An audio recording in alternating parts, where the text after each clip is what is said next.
Ok, hola, muy buenas tardes, buenos días, buenas tardes, buenas noches, dependiendo a la hora que esté viendo el profesor o cualquier otra persona este video. Me presento, mi nombre es Leslie William Pazmiño Portugal, 34 años, soy estudiante del Tecnológico Argos de la ciudad de Guayaquil, en el país Ecuador. Eso aquí es un trabajo como proyecto que nos enviaron. Vamos a hablar sobre lo que son los hardware de conexiones.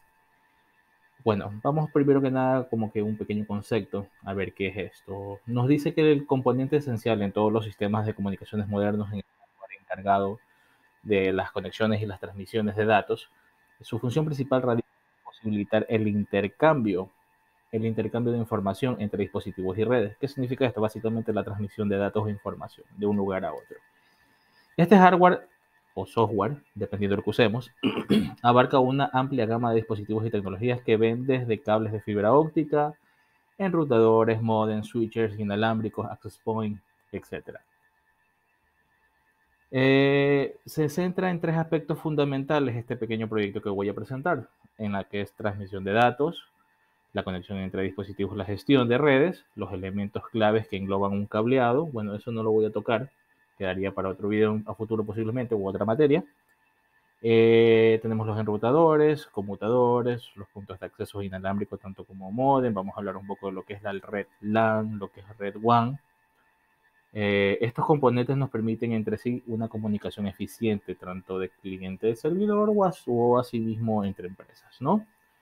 Esto nos facilita lo que sería la transmisión y recepción de información entre diferentes dispositivos. Tenemos una transmisión de datos que es un componente crucial en los sistemas de comunicación. Es decir, sin una transmisión correcta de datos no vamos a poder fluir, avanzar, tener comunicación entre empresas. Le pido disculpas por esto, pero estoy recién bañado. Continuamos. Vamos a lo que sería la transmisión de datos en los sistemas de comunicación. ¿Qué son las transmisiones de datos en los sistemas de comunicación? Nos referimos a una serie de procesos mediante el cual la información es enviada a un dispositivo a través de diversos medios de comunicación. Medios, puede ser un cable de red, puede ser el cable normal de red que todo el mundo usa a través de medios de fibra óptica, cableado de fibra óptica que es tan común. Durante esta etapa la información es transformada de una señal eléctrica, óptica o electromagnética, que es lo que es Wi-Fi, puede ser transportada por dichos medios. Estos son los diferentes dispositivos que más adelante les voy a enseñar.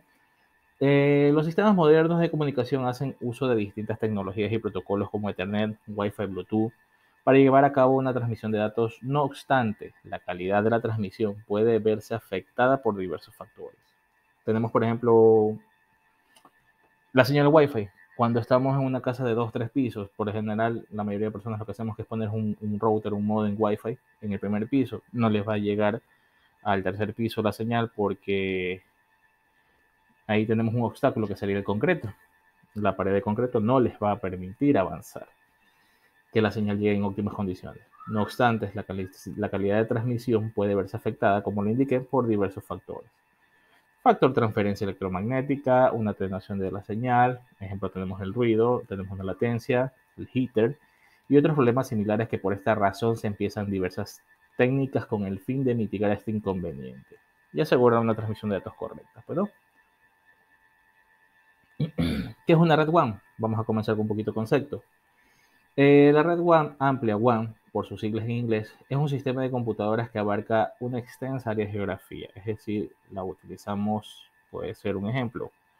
Tenemos un negocio en Guayaquil y queremos hacer conexión con la base de datos de Miami. Eso es una red WAN, prácticamente. Tener contacto a nivel global o que su extensión límite sea más amplia de lo normal o geográfica. Tenemos dispositivos individuales en ubicaciones diferentes, que es lo que estaba mencionando, a diferencia de las LAN, que están limitadas entre áreas geográficas. Más adelante vamos a hablar un poquito de las LAN, geográficas relativamente pequeñas. Las WAN tienen capacidad de cubrir todo un país o conectarse de país en país o continentes. Las WAN son comúnmente utilizadas por las empresas, organizaciones gubernamentales y proveedores de servicios de Internet para enlazar múltiples sedes y puntos de acceso. Asimismo, los particulares las emplean para conectarse a Internet a través de sus proveedores de servicio de Internet. De eso no hay mucho meter más a fondo porque ya más o menos conocemos el meollo de esto, ¿no? Que es una red LAN. Una red de área local LAN es un sistema de interconexión de dispositivos, información que se encuentra en una ubicación geográfica limitada. Ejemplo, la red LAN que tenemos en nuestra casa. Eso es una red LAN que viene de tu proveedor de internet, te deja tu modem cableado, puede ser fibra, cobre o coaxial, y tú creas aparte una red de Wi-Fi interna. Eso es una pequeña red LAN, donde tú vas a tener conectado tu celular, puedes tener cámaras, ordenadores, computadoras, consolas. Eso es tu pequeña red LAN. Otro ejemplo, tenemos las oficinas, un edificio, un campus universitario. El objeto principal es facilitar la comunicación de intercambio de datos. Sigamos.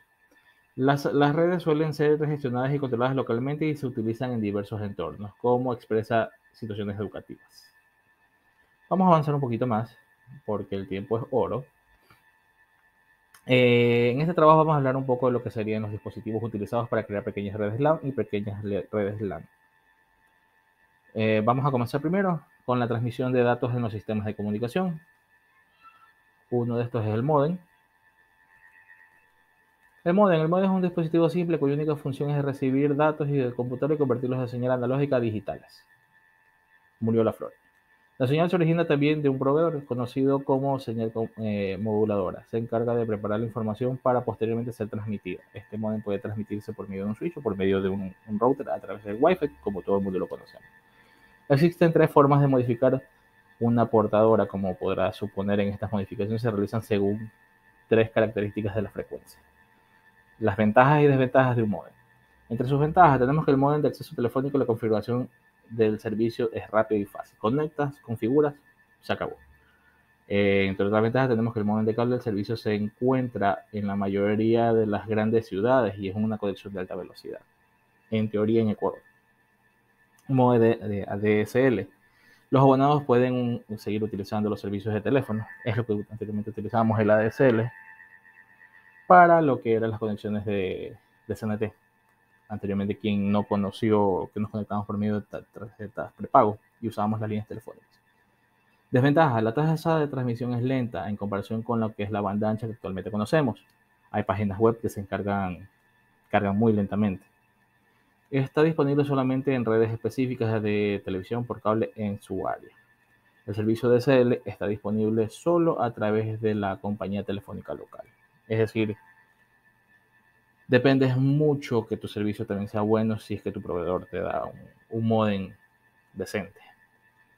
Vamos a proseguir con los routers. Un router es un dispositivo de una red que se utiliza para prácticamente conectar múltiples redes y dirigir el tráfico de datos a través de tu casa. Simplificado: casa, oficina. Ofrece un punto de conexión central, una red, y se encarga de recibir los paquetes de datos provenientes de una red, en este caso tu proveedor de internet, y enviarlos a sus distintos receptores: celulares, computadoras, tablets, etc. Además de dirigir el tráfico de datos entre las redes, los routers también pueden realizar otras funciones, como establecer conexiones seguras a través de cortafuegos, un firewall. Más adelante les voy a hablar un poquito de un firewall. Tenemos lo que sería una ventaja y desventaja. Las ventajas: el buen rendimiento de los routers. En este caso nos bajamos con la marca TP-Link, todo el mundo la conoce. Suele ofrecer un buen rendimiento, son medianamente económicos, tienen precios accesibles y de fácil configuración. Entramos a la típica red, a la típica IP 10.1.1.1, 192.168.1.1 y configuramos el router y ya está. La variedad de molestos ofrece una amplia velocidad. Todo depende de tu conexión. A veces, recuerde, también le echamos la culpa al router, pero ahí viene donde entra el modem. Permítanme un momento. Listo, mil disculpas, procedemos. Las desventajas. Tenemos la limitación que está al alcance. Aunque los routers de TP-Link dicen que son de buen rendimiento, en términos de alcance a veces falla la señal. Es decir, no tiene una señal muy abundante. Por eso es recomendable comprar otro tipo de routers que tienen mayor alcance de señal. Realmente un router promedio está entre los 10 metros a la redonda, siempre y cuando no haya obstáculos. No hay muchas. Otra de las ventajas es que el router en sí, el TP-Link que estamos mencionando, no tiene muchas opciones de configuración avanzada. Procedamos a un access point. Access Point UTP, Access Point Wireless Access Point, también conocidos como puntos de acceso, son dispositivos que para restablecer una conexión inalámbrica entre dispositivos y pueden formar una red inalámbrica externa. Resumido, es un Access Point. Tenemos un modem o un router en el primer piso, pero nos llega hasta una parte del segundo piso. Ahí es donde entra este amiguito. Conectamos un Access Point y él nos va a dar un piso y medio más, posiblemente, dependiendo del Access Point, más de señal. Eso es prácticamente un Access Point, es un extensor de señal. Tenemos en este caso las ventajas y desventajas. Ventajas, el bajo costo, por lo general son económicos, solamente es de conectar, enchufar, la mayoría de veces solamente tiene configuraciones WPS, prendes el botoncito WPS, tanto de tu router como del Access Point, se enlaza y listo. Flexibilidad en la instalación, es lo que les había mencionado. No hay mucho que hablar de este tema, ¿no? Desventajas, quizás su principal desventaja son las limitaciones nacionales o estatales, la frecuencia de radio, ya que a veces como son access point, dependiendo de la marca, no te va a permitir extender tanto la señal como lo que sí en teoría te permitiría un router, que te permite 10 metros. Obviamente todo depende de la marca. Vamos al tema que me interesa y me gustaría más adelante conversar con ustedes, el firewall. Vamos a usar, como experiencia propia, en mi trabajo usamos este firewall, el CrowdStrike, en computadoras como una variedad de amenazas cibernéticas, que es un cortafuego, un firewall, es netamente eso, cortar amenazas cibernéticas. Virus, malware, hackers, ataques phishing, es prácticamente un administrador de red, un administrador de tu equipo. Puede bloquear o permitir el tráfico de las diferentes funciones IP, protocolos, puertos realizados. Podemos bloquear que alguien tenga acceso a los puertos USB. Es una herramienta vital en la seguridad cibernética, un firewall. Es muy aparte de lo que sería tu antivirus. Bueno, protege tanto una red como protege tu computador. Sistema. Sigamos. Tenemos que, bueno, una de las ventajas sería el extremo protección que le da el firewall a su computadora o a la red. Esto también es una desventaja, más adelante lo veremos. Controla bastante lo que es el tráfico. Un firewall te permite controlar y gestionar el tráfico de red, lo que te brinda a los administradores la capacidad de establecer reglas y protocolos para permitir. Eso también es una desventaja. Ya verán por qué. Protección de datos. Al bloquear el tráfico no deseado y malicioso, un firewall ayuda a proteger a los datos de confidencialidad y sensibles de la red, evitando así la filtración de información. Para el robo y los plagios, eso es lo que podemos hacer, por ejemplo, bloquear los puertos USB, que es en el caso de lo que hacemos en mi trabajo. Así que nadie puede sacar o meter información a tu computadora si es que no se da de baja o se desactiva momentáneamente el firewall. Monitorización y detección de intrusiones. El nombre mismo lo dice. Los firewalls modernos suelen cortar funciones de monitorización, cuentan con funciones de monitorización y detección de intrusos, lo que permite identificar alertas. Una de las ventajas, vamos a ver ahora las desventajas, la configuración compleja.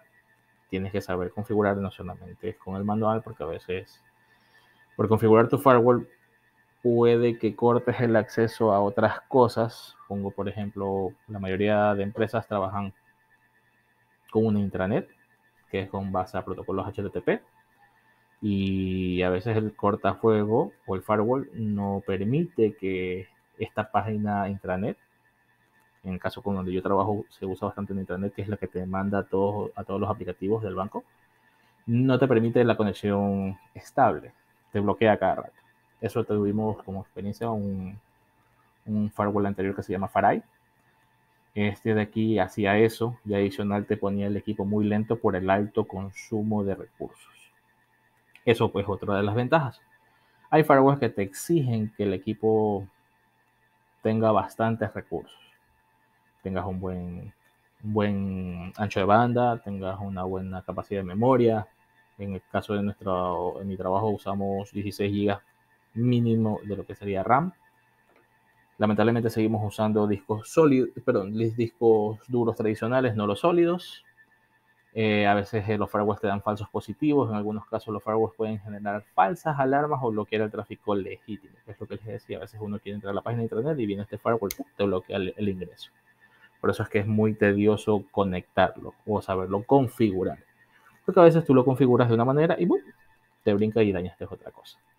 Limitaciones. En el tráfico encriptado, los firewalls pueden tener dificultades para inspeccionar y filtrar el tráfico encriptado, lo que te podría permitir que una amenaza pase desapercibida.